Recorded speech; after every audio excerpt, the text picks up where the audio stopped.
thank you so much for sticking around for this last session, and it is definitely a hard video to follow. John, thank you for giving us the footage and allowing us to share that with the group here today, and to be able to honor such an important person within the environmental industry and within the world. On that note, it's been a very exciting 2 days for us, and hopefully for all of you. We kicked off the conference here with Wahala Johns, who gave you a welcome address in Navajo, in her native language, and it was a very inspiring presentation where she presented images of where she's from, the reservation in Arizona, and she asked all of us, how are we connected?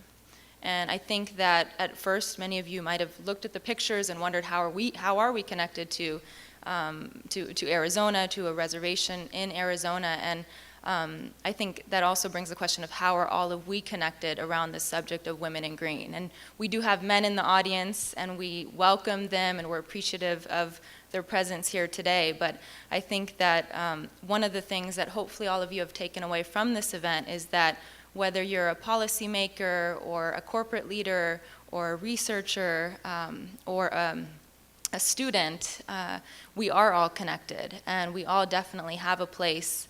And hopefully this has become the venue to connect and build those relationships. One of the highlights for me was when Nancy Floyd was here, and she mentioned that out of the 8,000 business plans that her company, Nth Power, a leading venture capital firm who focuses on investing in clean tech, out of the 8,000 business plans that she's reviewed, only 24 had women CEOs.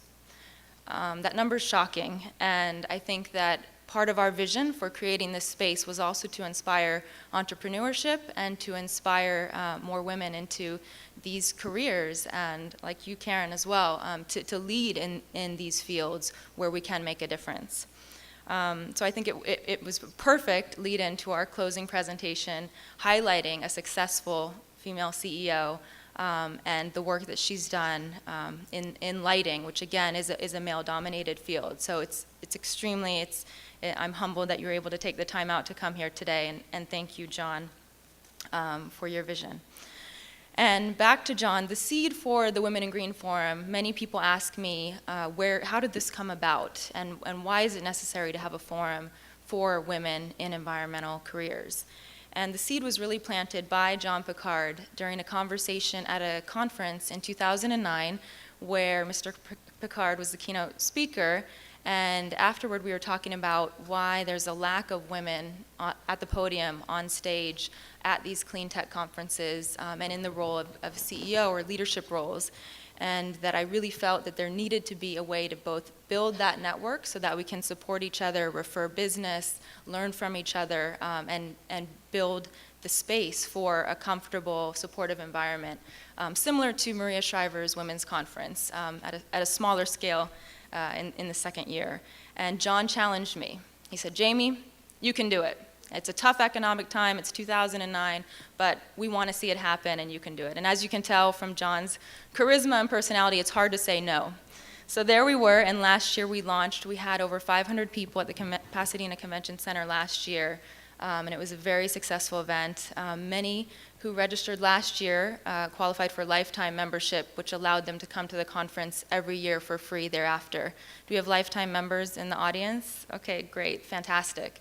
And that was our way of both thanking you for supporting us in our inaugural year, and also a way to help build this community year after year. We want you to come back and invite friends. So again, I'm honored and humbled that we did sell out in advance in year 2.